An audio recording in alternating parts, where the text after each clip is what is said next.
use a single general purpose processor. Okay, generally when we say system, we usually prefer single processor, but most system have special purpose processors as well. Like we have system where we have multiple number of processors, right? So there comes multi-processor system. So multi-processor system that contains multiple number of processors are growing in use and important. They are also known as parallel systems or tightly coupled systems. So the advantage of using this multi-processors are, number one is increased throughput. So increased throughput is nothing but the number of work completed per unit time. Okay, so the work completed per unit time has been increased using this multi-processors. Then the economy of scale. So if you want to uh, scale up your system, then it gives better cost. Okay, then increase reliability. Okay, so reliability has been increased. Then when we talk about this multiprocessors, we have two types of multiprocessors. So the first one is asymmetric and the another one is symmetric multiprocessor. Okay. So am I audible to you, everyone? Yes, sir.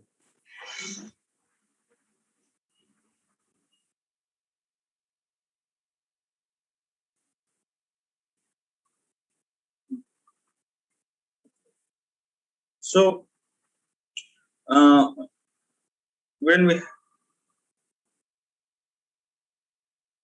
have this asymmetric and symmetric multiprocessors. So when we talk about asymmetric,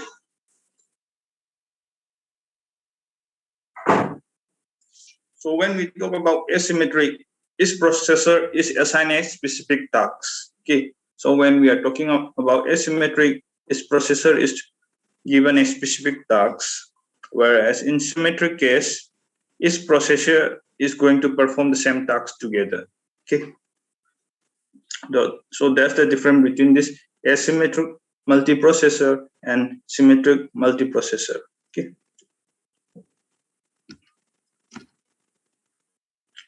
So your symmetric multiprocessor architecture may look like this. Okay, it will have different CPUs, and they will be connected to the memory where they will be given different tasks, specific tasks. Okay. Then we have dual core design. As the name suggests, dual means two, right? So your dual core design may look like this. So it will have CPU with its component, then it's being connected to the memory. So multi-chip and multi-core. Okay. So system containing all the chips, and they are separated systems. Okay. Then we have another thing called cluster system. Okay. So like multiprocessor system, but multiple system working together. Okay. So in multiprocessor system, we mean a single system where we have multiple number of processors. But in this cluster system, we have different system with individual CPUs. Okay, you will have many number of system that has its individual CPUs. They are going to work together. Okay. So usually this cluster system works on by way of storage area network. So means it's work through a network sharing storage where sharing storage is done. So it provides a high availability services which survives failure. Okay. Then we have this asymmetric clustering and we have symmetric clustering. So asymmetric clustering has one machine in the hot standby mode. Okay, means there will be always one machine which will be on all the time. Whereas in symmetric clustering, it has multiple nodes running application monitoring each other. So there will be, when we say nodes, it refers to system. Okay. So in a network, whenever we find the term nodes, it refers as system. So in symmetric clustering, it has multiple nodes, meaning that it has multiple system with CPUs. They are going to run application and monitoring each other. Okay. Then some cluster are for high performance computing. Application must be written to use parallelization. Okay. So this high-end computer system, here we can have many parallel actions or many parallel process carried out.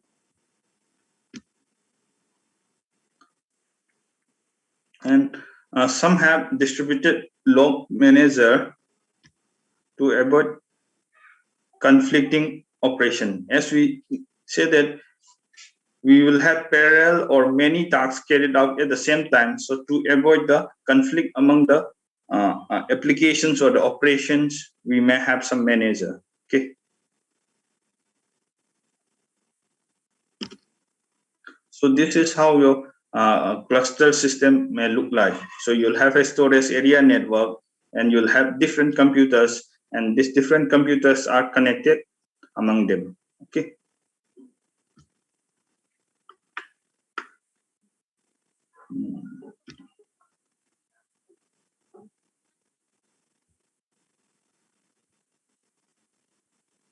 Okay, then next is history of operating system and the types of operating system.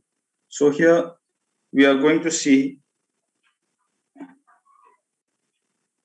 a bit about the history of operating system and types. Okay.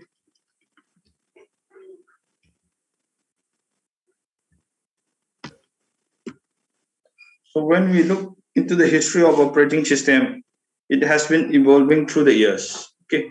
So like in the first generation, the electronic device being used is vacuum tubes, and the type of OS device is plug boards. Okay. So your vacuum tubes are acting as the main electronic item to work on the operating system, and the operating system device being used is plug boards. Then in the second generation, the electronic device has been your transistor, and the types of operating device has been your base system. Then in the next third generation, the device has been changed to ICs, integrated circuits. Then your types of operating system has come to multi-programming. Okay. Then you'll have in the fourth generation, you'll have your large scale integration, and the type of OS device being used is personal computers. So through the years, it has been evolving. Even now, things has been changed. It is still evolving, and many changes is still going on. Okay.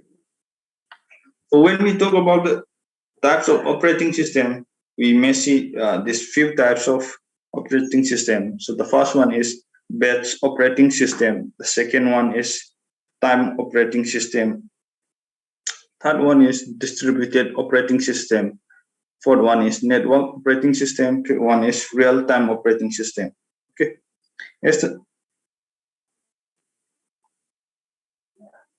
So all that has been done is sharing of the resources, and these resources has to be maintained by this different operating system. So when we talk about this batch operating system, as the name suggests, we have a thing called batch, meaning that all your process or job are going to be executed in a group wise. That will be called as a batch. Like we have one batch, two batch. Like when we have some work, we can divide the work into different batches. Similarly, and this operating system does the same thing. So in this batch operating system, and the user of your batch operating system do not interact with the computer directly. Okay. So the first point is it doesn't interact with the computer directly. Second is user prepare his job on an offline device like punch card and submit it to the computer operator. So these are all the beginning of your operating system, where everything has to be, all your jobs refers to some process. Okay, whenever you find the term job in this operating system, it refers some process.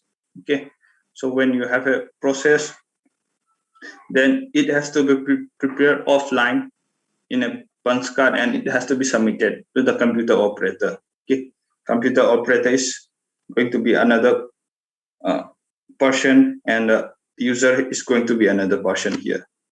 Okay, so to speed up the processing, jobs with similar needs are batched together and run as a group. As I said that in this, the jobs are going to be batched together. So the jobs with similar needs are batched together, and the programmers leave this program with the operator, and the operator then sorts the program with similar requirement into bases, and it sends to the system according to their bases. So here you'll have many, in this base operating system, you'll have many jobs or many process coming into that operating system. And the operating system, what it is going to do is it's going to group all those jobs or the process into different bases with similar needs, and it is going to be given to the CPU. Okay. So before going to these problems, so few advantages of this base operating system can be, it is very difficult to guess or know the time required for any job to complete. So processors of this base system know how long the job would be when it is in queue. Okay, and this multiple users can share the base system. So another advantage is there can be multiple users that can share this system. And the ideal time of this operating system is very less. So the ideal time of this system is very less. So then it is going easy to manage large work repeatedly in base system. So it is easy to manage large work repeatedly in this type of system. So coming to the disadvantage or a problem, so it can be like you'll have lag interaction between the user and the job. You can have CPU often idle because the speed of the mechanical input-output devices is slower than the CPU. Then the third one is difficult to provide the desired priority. So there is no mechanism of providing priority in this case. Okay. So then in this next one is time sharing. So here it is a technique which enables many people located at various terminals or various locations to use a particular computer system at the same time. Okay. So with this time sharing operating system, you can have many people or multiple people located at various locations to use the system at the same time. And here your processor time, which is shared among these multiple users simultaneously, is termed as time sharing. Okay. So you'll have your CPU or your processor. So your processor time has been shared among these different users. Okay. So because of that, it is called as time sharing. Okay. Then you'll have this multiple jobs, multiple process. Okay, jobs means process that are going to be executed by the CPU by switching between them. Okay. So you'll have your CPU, then CPU has to decide which job has to be done. Once one is done, then another user job can be done. So switching has been done among them. So every job is given a small amount of time to process before switching to another.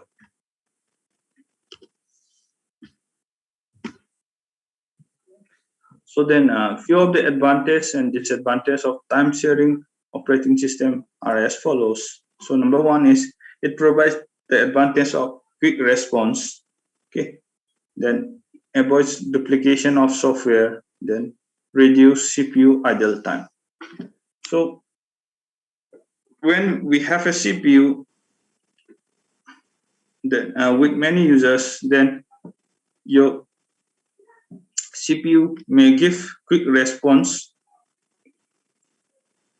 if the CPU is free. Okay, and the next one is about duplication of software. When we use the same system or the time sharing operating system, we don't have to use same software again and again. One installation or one software is can be used by different users that are coming to this time sharing operating system, and it will reduce this CPU idle time. Okay. And this advantage is problem of reliability.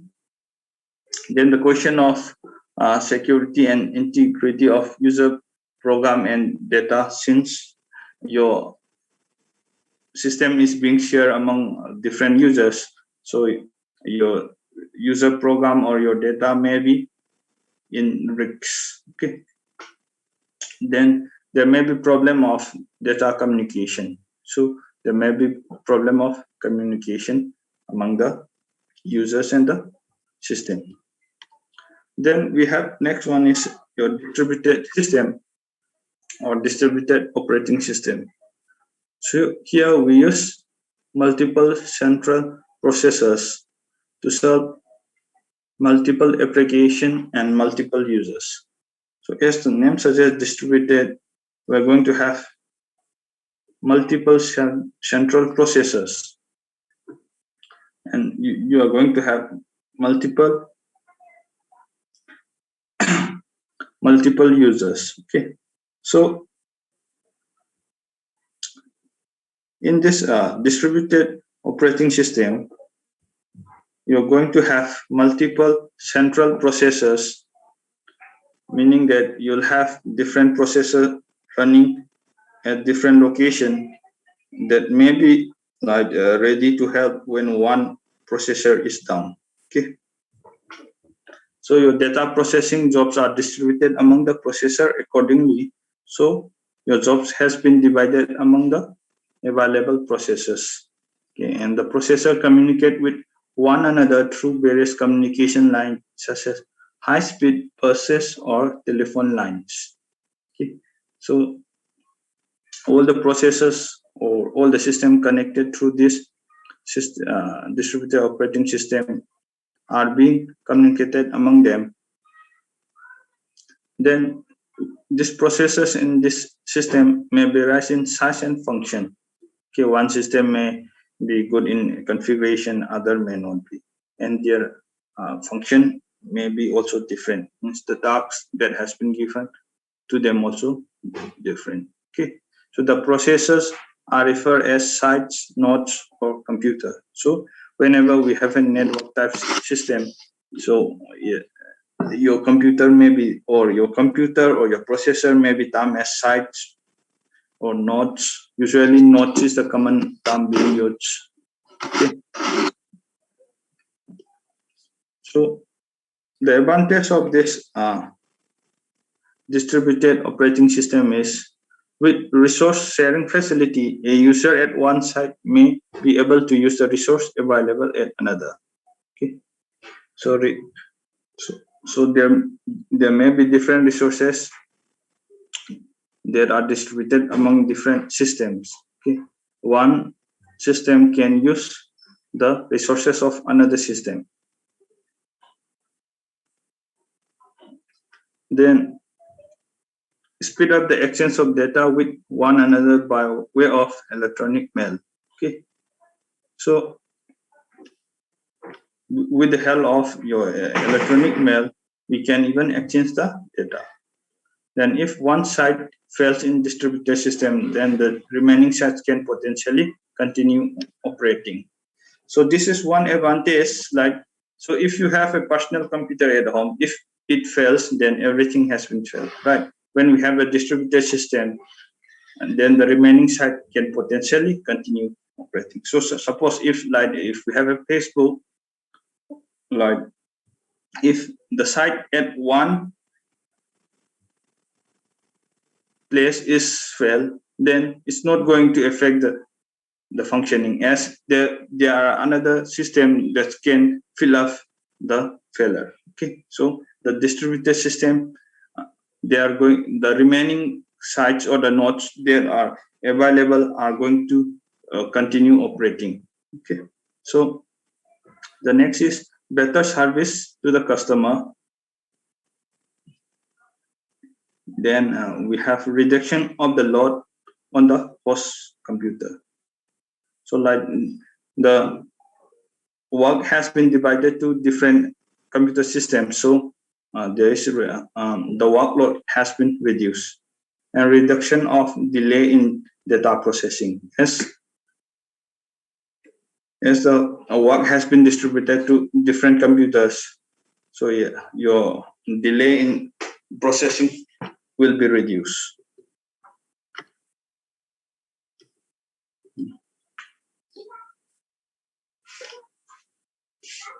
But in this case, we have few disadvantages with this distributed operating system, as if the failure of the main network is there, then it may stop the entire communication. Okay.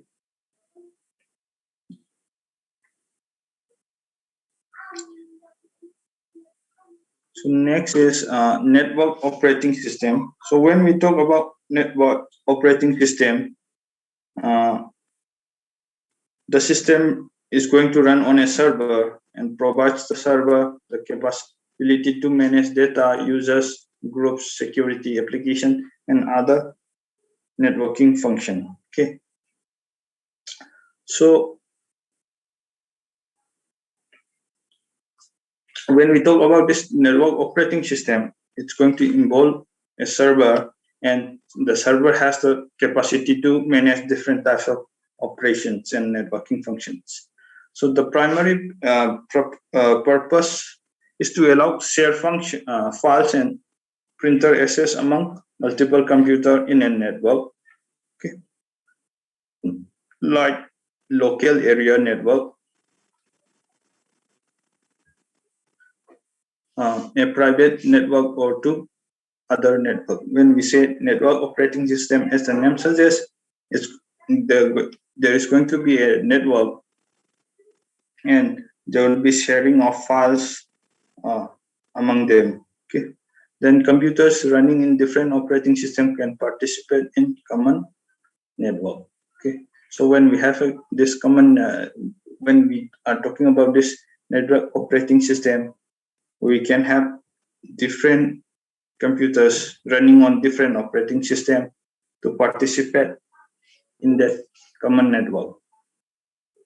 So here are a few examples of network operating system: Microsoft Windows Server 2003 to 008, Mac OS X. Okay, so these are a few examples of your network operating system.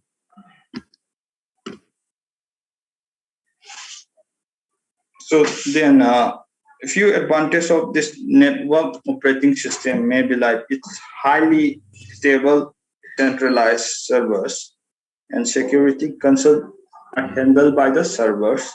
Then server access is possible remotely from different locations and types of locations. Or the disadvantage may be like server are costly and user has to depend on a central location for most operations. Then coming to the next type of operating system, that is real-time operating system. So